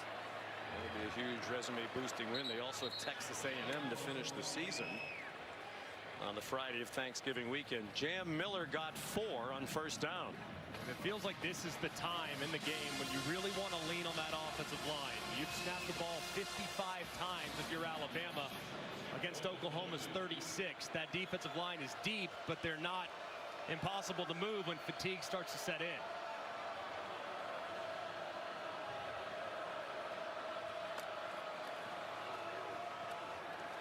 Simpson keeps.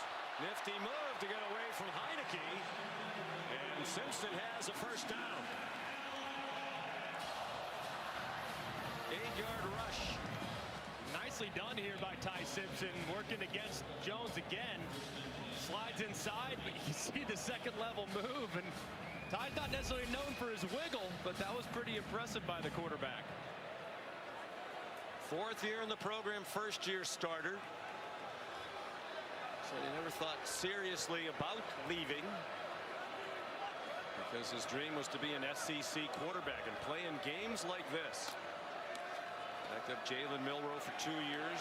Bryce Young for 1. Miller gets a 2-yard gain.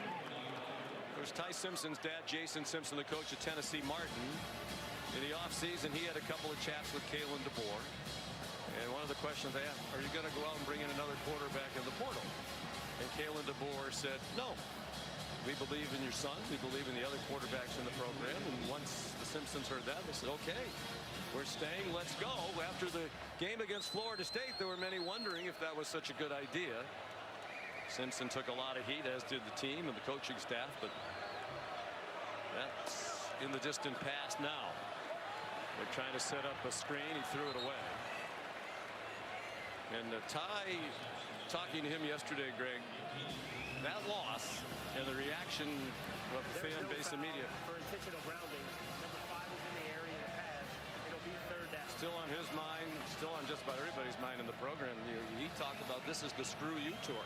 Right. That's what they feel like they're saying to everybody who gave up on them after the first game of the year. Yeah, I think in many ways the loss to Florida State was probably the best thing to happen to this team long term if they're going to develop and get better right now. Interesting formation here.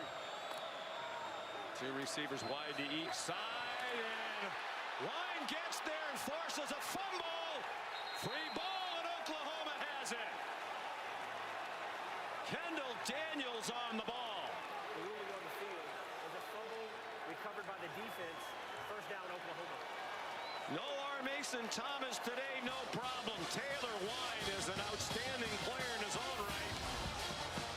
And he's wrecked a couple of plays today for Alabama. But you have to notice the width. That's what R. Mason Thomas does such a great job of. You have a guy just inside who's lined up, head up the tackle, and you have Wine who's way outside, so it's hard for the true freshman Carroll to get out there and get enough of a piece of him. You see that big swat with the right arm and landing right on Ty Simpson as he's trying to pull the trigger. 3rd Alabama turnover of the game. They had committed 6 all year. It's their most in one game this season. Mateer after the fake. Goes diving to the 25. Taylor Wine, and his coach quick to point out, Greg, it's not just that he's effective because of the attention paid to R. Mason Thomas. He has been terrific in and of his own. Yes, and he's doing it today, and he did it last week in R. Mason Thomas's absence. He's a big-time player regardless of who's on the other side. Pressure, Mateer slings it out wide, lots of hand fighting, And a flag thrown. Red Morgan a little too frisky in his coverage of Isaiah Sategna.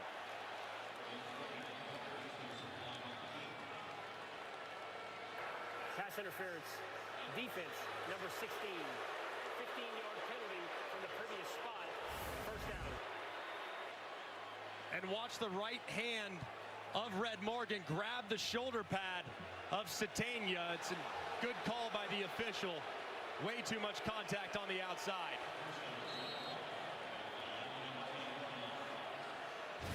Morgan's played well. He's had more and more playing time in recent weeks. Sophomore from Phoenix City, Alabama. This is the spot on the field where you start to think about John Mateer in the quarterback run game. As it condenses, he had a touchdown run earlier. Even in an empty formation, he can beat you up with his legs. Not only has Alabama turned it over, but they've given Oklahoma short fields when they've done it. Last minute handoff by Mateer to Blaylock for a 1-yard pickup. Gonze Pierre the stop on what will be the final play of the third quarter. It's a dandy. Bama leading by 1, but Oklahoma, which has led through most of the day, poised to reclaim the lead. They're at the 10-yard line. Second down and goal. And keep an eye here on play action. This is the down where it comes. So if you get heavy play action, you might try to sneak Deion Burks right up the middle. Torrey Blaylock lowers his head and is down at the 6-yard line.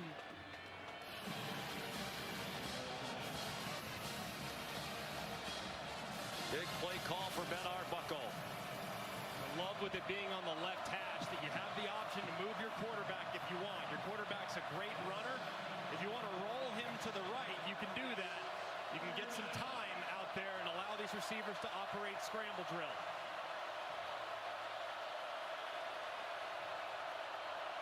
We're 2 out of 9 on third down. Mateer pulls it down and cannot escape. Got a yard and that's all. They were ready for the quarterback run. Xavier Brown, Keon Sabb up from the secondary. And Sandell come on to try to give Oklahoma the lead again. And watch too, Mateer's eyes downfield are the whole time. If he actually is able to execute this RPO, he might have had a chance. If you look at it right here, he's got a guy wide open there in the back of the end zone, just couldn't quite get it out in time. Sandell 2 for 2 today. He's made 20 in a row. That's the second longest field goal streak in SEC history. Now 21 in a row. Behind only Will Reichert, the outstanding kicker for Alabama, who made 28 straight in 2022 and 23. 24-yard field goal. Taylor Wine knocked the ball away from Ty Simpson. Another Alabama miscue. And it's been a bunch of mistakes, very uncharacteristic. It started with pressure up the middle. Ty had to get rid of it quickly. It's intercepted and take it to the house. And then on a punt return from Ryan Williams, gets knocked out, where Oklahoma is able to catch that, and a high snap led to a missed field goal by Talty that gave Oklahoma a 3-point lead going into the half. And then Wine around the right side delivers a perfect hit on Ty Simpson to knock the ball out for yet another takeaway for the Sooners. Wine, a terrific player. He told us earlier in the year he's a late bloomer. See the numbers today. They were best in the conference, Alabama, in turnover margin entering today, and 4th best in the country. -3 this afternoon and the evening. Wine, they didn't have a Power 4 scholarship offer till November of his senior year. He's from the Nashville area, but born in Edmond, Oklahoma. Sandell kicks off.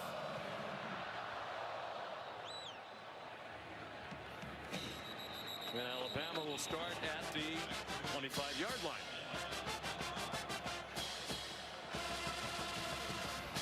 Well, -3 in the turnover margin, and that has wiped out almost a 2-to-1 edge in total yardage. They have 366 yards of offense, 296 throwing for Simpson. Ryan Grubb needs to get his quarterback back on track. Just had the fumble, but he's played really smart game for the most part tonight. So this is where you get to your GBOT menu. Get back on track plays. Your quarterback's favorite plays, those are the ones you call after sudden change and a mistake, drive a go.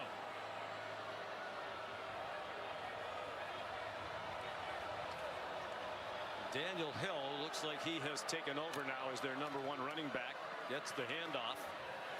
His 12th carry of the day ran over Sammy Omosigho. Molly McGrath spoke with Kalen DeBoer at the end of the third quarter, asked about the miscues, and he was annoyed, it seemed, with Ty Simpson. He said at some point you have to throw the ball away. Simpson did not. Wine forced the fumble. Oklahoma now with 17 points off the 3 turnovers.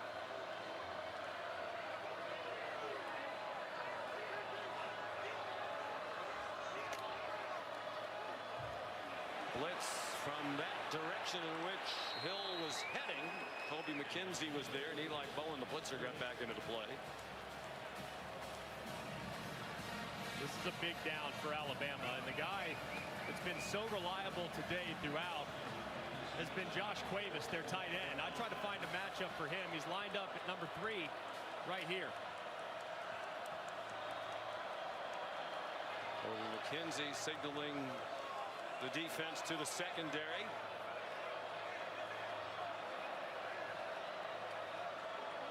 Cuevas shifted to the right. Play clock at 3. The late blitz, and they get there again. Simpson swung down.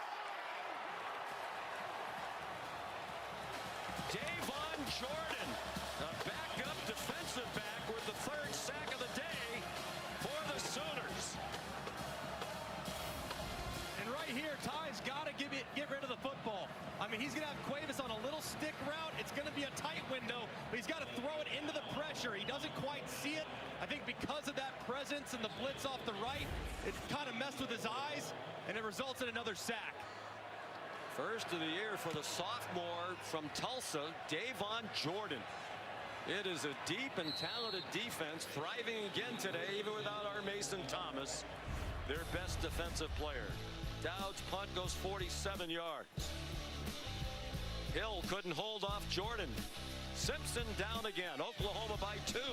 11:38 to go.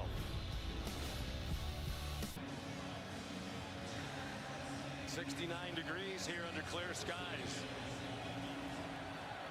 11:38 to go. Oklahoma back on offense with a 2-point lead. On a day the defense has carried the offense. Mateer can't go anywhere. Jordan Renaud leading the Alabama defense, and he's fired up about it. Molly. Well, Sean, Sooners quarterback John Mateer leading with confidence on the sideline. He just gave a passionate speech to his offensive line and said, make them quit. Score here, take away their confidence for good, and make them quit in this game. And Sooners players tell us they always feel that they have a chance because of their quarterback. He is a fiery competitor. He's on target to Giovanni Gibson for a first down with an 11-yard throw. That throw doesn't look like much, though, but from the far hash, that's not an area of the field that the defense is often going to cover. So to throw an out route from that far away, you're going to have a lot of soft coverage. Mateer takes advantage and makes a nice play. He says the thumb injury, the recovery from surgery, is no longer an issue, and it certainly looks that way with the way he's been throwing the ball. Trent Venables said it was obvious the velocity had come back up in the last game against Tennessee. Xavier Robinson got 4. Would you concur with your quarterback expertise? Does it look like he's back throwing the ball as he did, or at least close to it at the beginning? Very much. There have been a couple misses, but for the most part, the velocity is there, and the ball placement continues to get better every single week. Said he benefited from their bye week last weekend, went home for a day, but also worked on his mechanics, got some extra reps. That young offensive line gives him a lot of time. Dangerous throw back over the middle, and he got away with it. Diving interception attempt by Nakai Hill-Green. He was trying to force it back to Jaron Kanak, the tight end.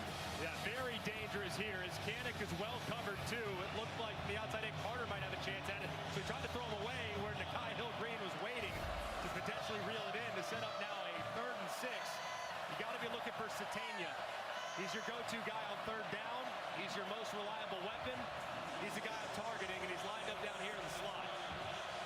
Not good for the year on 3rd down, and worse today, 2 out of 10. They have just 207 yards of offense, but they have a 2-point lead. Mateer, quick throw and a strike for a 1st down to Javonte Gibson. 15-yard completion to the transfer from Arkansas Pine Bluff. Just an excellent job by Mateer. He sees the pressure off the left-hand side.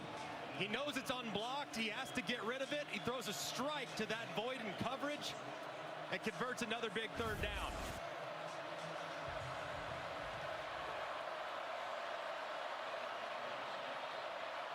Mateer's 15 for 23 for 138. No TDs, no interceptions. He's rushed for 31 and a touchdown. Xavier Robinson. And they are right now in field goal range for Sandell.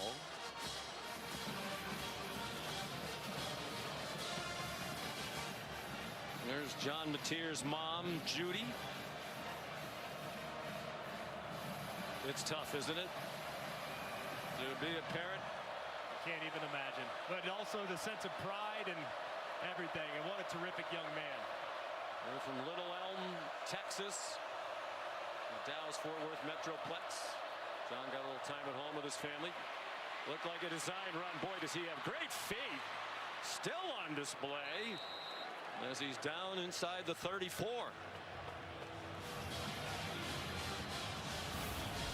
Great moves there. I mean, so nifty. I mean, right there inside, steps back outside, makes a miss there, cuts around Simmons, and mom's got to love the agility. Of course, gets it from her, has to, no doubt about it. Just impressive stuff.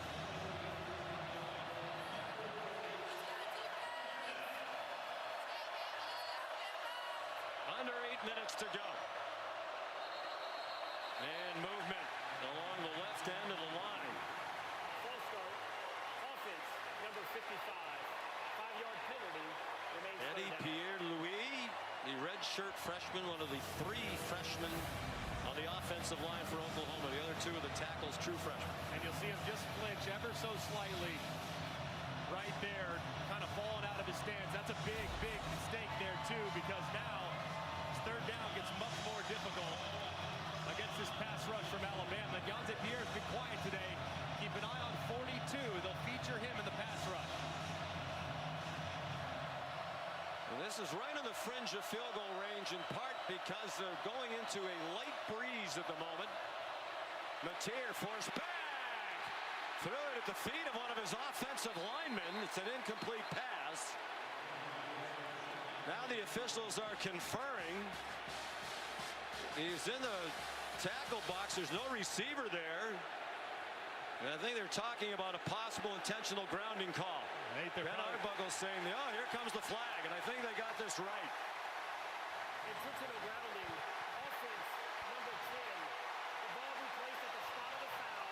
Loss of down. Well, that's huge because now the field goal try is out the window.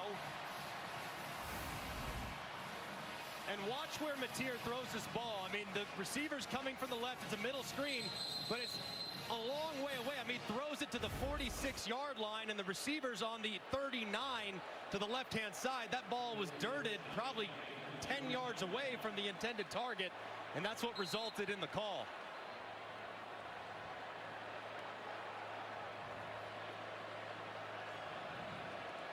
So Grayson Miller will punt from midfield on 4th and 20. Adams is going to let that one go again. This time he didn't get the bounce he was hoping for, and the Sooners down it at the 6. Owen Heineke there.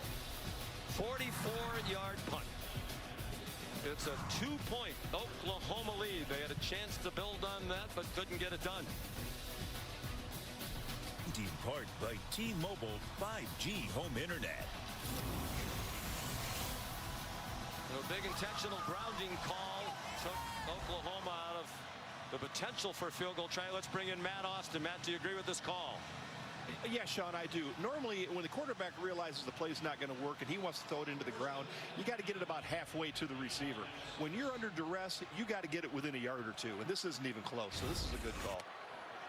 And a costly one. They likely would have tried the field goal given the strong leg of Tate Sandell. So the punt backs Alabama up to the 6-yard line. 7:14 to go. A 2-point lead for Oklahoma. Hill rumbles near the 10. Chopped down by Davon Jordan, who's become a presence here in the fourth quarter. A little slow getting up too, as he's now going to come off in favor of Jam Miller.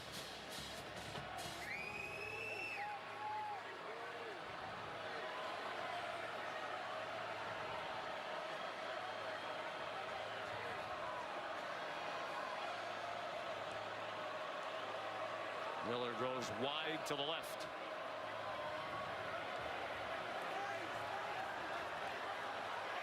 Simpson has a blitz from his right. He's in trouble, trying to escape, and gets across the line of scrimmage, and that's all, with Kip Lewis in pursuit.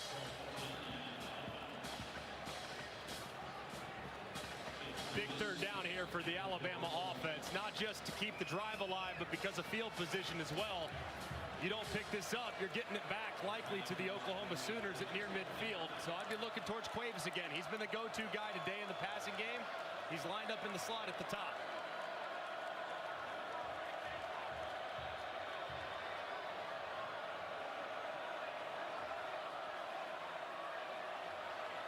Clock under 6 minutes to go.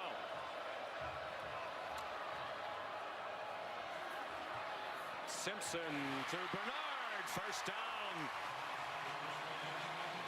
Corlin Guillory, the freshman, had the coverage. 9-yard gain to the 20-yard line. Nice throw there by Ty Simpson. It's well protected up front. He gets the ball out on time, tacks the soft coverage, and picks up the conversion.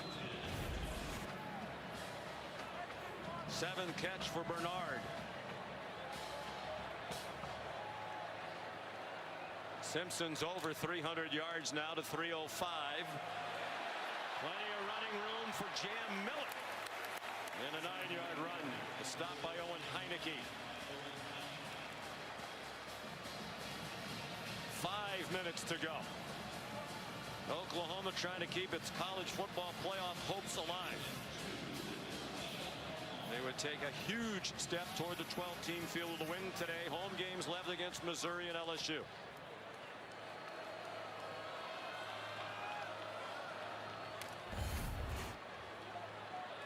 With a win, a better than 50-50 chance, according to the All-State Playoff predictor, of making the college football playoff.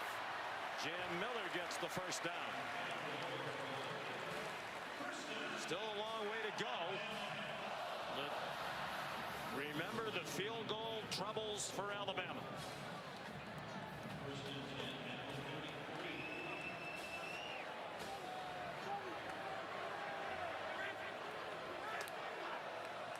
Right now, all they would need is a field goal to take the lead, and they're using a lot of time on this drive. They've had the ball for more than 3 minutes. And 3 safeties on the field for Oklahoma, really deep. You'd anticipate run from Ty Simpson in the offense.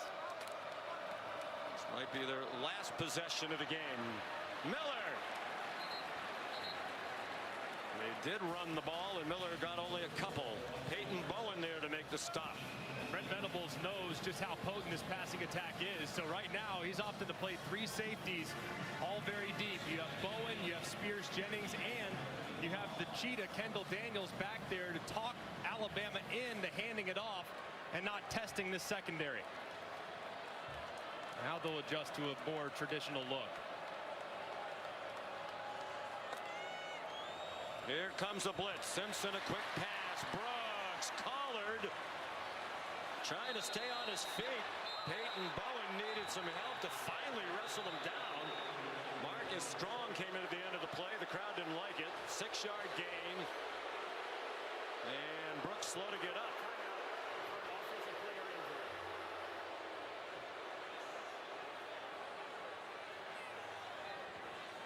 And they're tending to Brooks, who's now helped back to his watch. Ty Simpson certainly in the race. Many say he is lacking a Heisman moment. Perhaps the chance for that today. Mendoza had his last week at Penn State with the last-second comeback win on the great catch by Omar Cooper Jr. 3:01 to go. Alabama down by 2. And on 3rd down and 2, they don't get there with Daniel Hill driven back by Grayson Halt and Sammy Omosigho there as well. And an enormous 4th down play and a huge call for Ryan Grubb. Yeah, I think you got to go for it here, especially inside of a yard. The run game has struggled. It's been okay today. Looks like they're bringing in an extra offensive lineman into the ball game right now, which would indicate some type of run.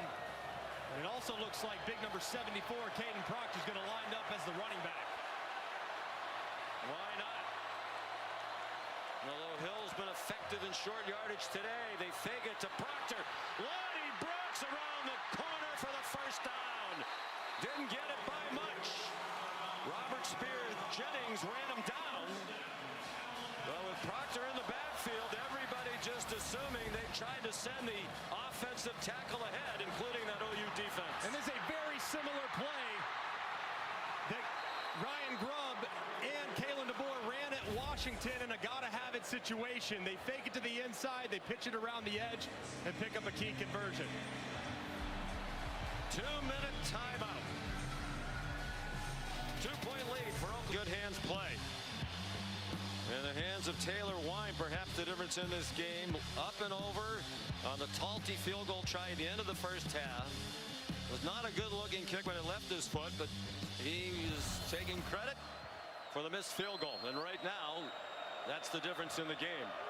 One of many big plays. Alabama down by 2. With 2 minutes to go, they're likely just trying to play for the go-ahead score.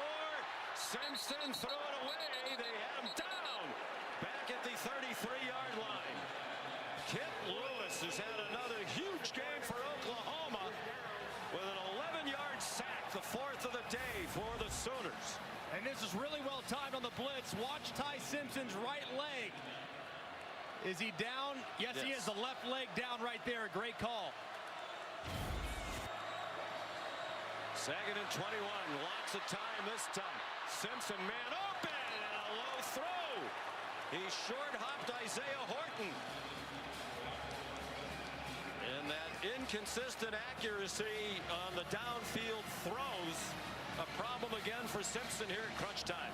And on this play, 3rd and 21, you're not thinking about getting all 21 right now. What you're thinking is, I got to make this 4th down more manageable. And you get 10, 12 yards to get me to a 3rd and 6, 3rd and 7, and then you have a far more realistic chance of a conversion on the 4th down. So don't have to get all of it here. I'm not anticipating pressure at all from Oklahoma, who will probably just drop back and play zone coverage. We better hurry up and get lined up. The play clock's at 2 with men going in motion in every direction. And DeBoer used as a timeout. Timeout. Alabama. Already with 21 to pick up on 3rd down. Didn't want it to be 26, but now they have just 1 timeout left. And that's a huge problem, too, especially if you don't get it, can't stop the clock, all those other things. You got to save the last kick, too, for the field goal kicker so you can get your operation out there. Well, they have 2 plays to get 21 yards, or it's ball game over. And 8-game winning streak over. And again, today, neither team has rushed the ball.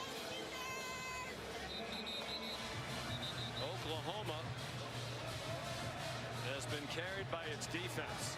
They've had 4 scoring drives and they've gone 23 yards, 31 yards, 41 yards, and 22 yards. They've had a defensive score. They've had takeaways, giving them short fields. Sometimes when you're in 3rd and super long like this, sometimes you'll see the defense bring pressure to just force the ball out of the quarterback's hands quickly. You'll be able to tell pretty quickly by the alignment with this wide alignment along the defensive front. Probably not thinking that, but keep an eye on 38, see if he drops out. 4-man rush. Simpson steps into a throw, caught Short of the first down. At the 49-yard line, Isaiah Horton for 16. They need 6 more. The play of the season to date for these two teams.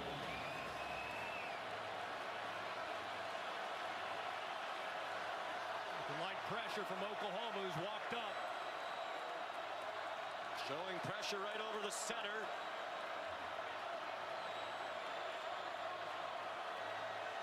Daniel Hill, the running back. Will they bring that pressure? Yes, they do. Heineke tried to blitz. Simpson throws. Broken up. Peyton Bowen. What a day for the Bowen brothers and the Oklahoma defense.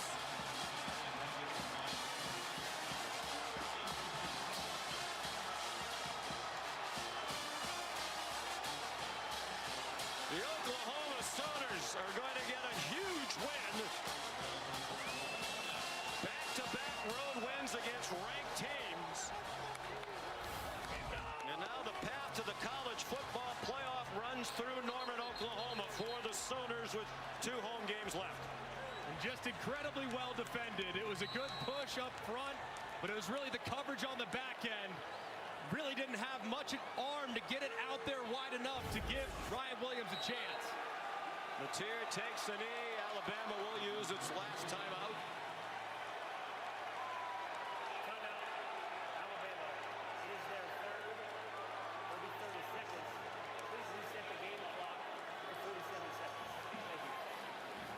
So how the tide has turned, pun intended, for Alabama and in the SEC and in the college football playoff.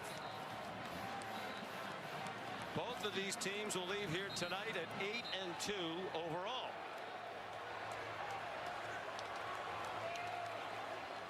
And now all of a sudden, Greg, the Iron Bowl at Auburn is huge for Alabama. They're still in good shape to make the SEC title game.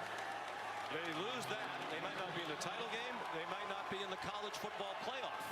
Yep, makes the road trip to Auburn, going on the Plains, a must win, and just an enormous win for Brent Venables, and having to get it back against the wall. Brutal schedule all the way throughout, and his team finds a way to force those mistakes and steal one in Tuscaloosa. So A&M alone atop the standings. Who would have thought that when they were down 30-3 at the half today at home against South Carolina? And Oklahoma better than 50% chance of being in the college football playoff if they can take care of business at home against 2 talented teams in Missouri and LSU, both of whom were ranked earlier in the season. Wine is a beast. Kalen DeBoer suffers his first home loss as Alabama head coach. And the Sooner defense, one of the best in the country for sure, lived up to that and then some today. Here's Molly. John, you just took down the number 4 team in the country on their field. No doubt. How were you the tougher team out here today? We took down the number 4 team in the country, and that's what we focused on all week: physicality and the turnover margin, and we were successful in both, so that's how it happened. Yeah, speaking of the turnover margin, your defense with 17 points off of 3 turnovers. What kind of fight and toughness did you see in that group? Yeah, I mean, they give us a spark whenever we need it, and they didn't get a whole lot of turnovers at the beginning of the year, but the football guys loved them back because of how hard they play, and I love those guys. I'm so proud of them. Your defense is playing lights out. You told us your confidence has turned a corner recently. What should we expect out of this Sooners team down this final stretch of the season? Yeah, we got 2 more regular season games, and we're going to play our heart out. We know what we have in front of us, and we're going tonight we'll celebrate this one, but we're back to work. All right, congrats on the win. Thank you so much. Sean. And Mack Rhoades, the committee.